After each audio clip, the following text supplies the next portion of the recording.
Hello there and welcome to the channel. If you're watching this, you're probably in the same boat as me. You're tired of being cold, you've come to the conclusion that you need to do a heater core, but you're still holding on to the hopes that you can fix it in some way because you've seen how long the videos are to change that sucker out. Well, today I've got a fix for you where all you need is a rubber hose, a funnel, an air compressor, and some water. Super simple. I'm going to show you a before and after, where the before, I'm going to take some temperature readings and show you how terrible the heat is in this truck. And I'm also going to show you how little the coolant flows through the truck. Then the after is going to be doing all the same things and hopefully being a lot warmer than having to wear gloves and a toque to drive the truck around.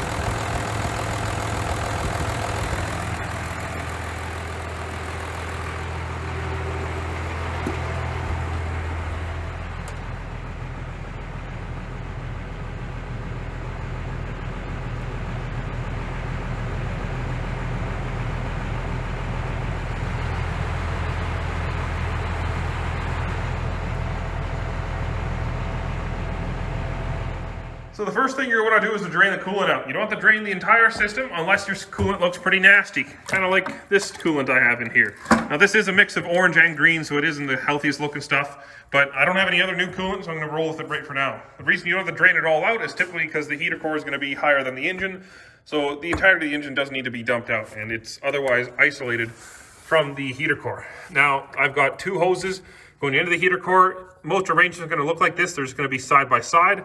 That's the inlet on the left and the outlet on the right. And if you're not sure which one's the inlet and which one's the outlet, if you hadn't taken note when you grabbed the hoses previous, if you were to test to make sure it didn't have any flow across it, typically the outlet will go somewhere towards the lower radiator hose as it'll be sucking into the engine, and the inlet was going to be somewhere kind of higher on the engine. So when the 24 valve comes, this means that the inlet hose is right in the cylinder head and the outlet hose is kind of goes off to a metal thing that comes underneath the manifold. Or if you have a 6-7, I don't really know where they go, but anyways, you get the idea. So I pulled both hoses off, and I've got the left and right ones here. So again, left is coolant going in, right is coolant going out. I'm going to do this in reverse. So I'm going to be putting the funnel in the outlet, so it'll be going into it backwards, and then water will be going out. And then I have this to a garden hose that's been electrical taped to this 1/2-inch hose because it's what I had laying around, into this pail. And what I'm going to do is I'm going to pour some water in here and show you how long it takes the water to go in the funnel. And then I'll have a second shot where I show it pouring into the bucket.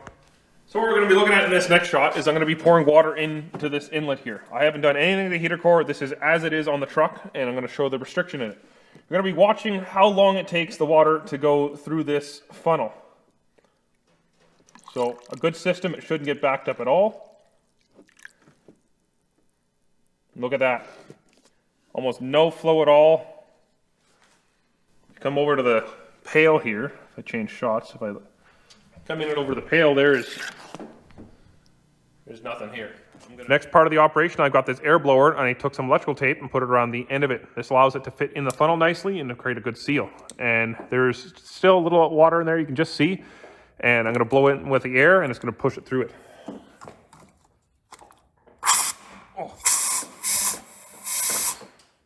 Holy.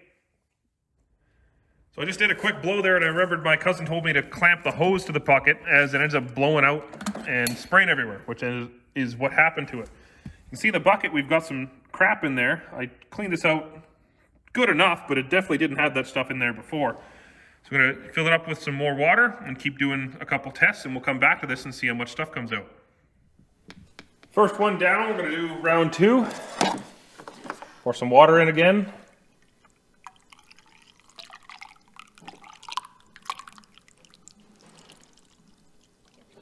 You can already see an improvement where it actually is going down.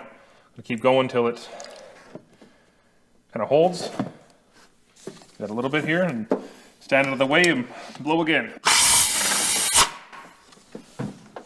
Once again, well, despite clamping it, the hose blew out and it's making a mess.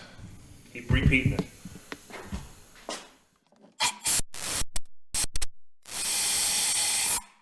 blast. Fill again. Not a ton of change. Oh. Something fall off.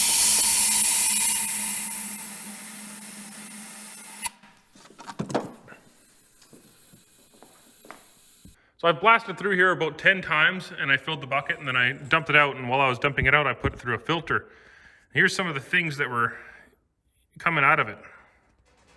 It's like dirt and I don't know what the heck, maybe some gasket material. I might have lost a little bit because I just noticed that the filter ripped, but what got lost probably wasn't too much more than what's here.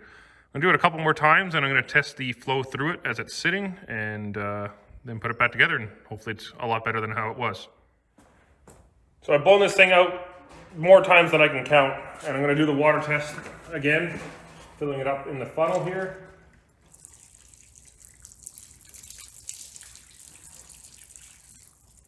You can see it now has significant flow through it. Before it wasn't getting anything, and now this is basically as fast as I can pour it. So I'm gonna hook it up and we'll have to see how the temperatures are.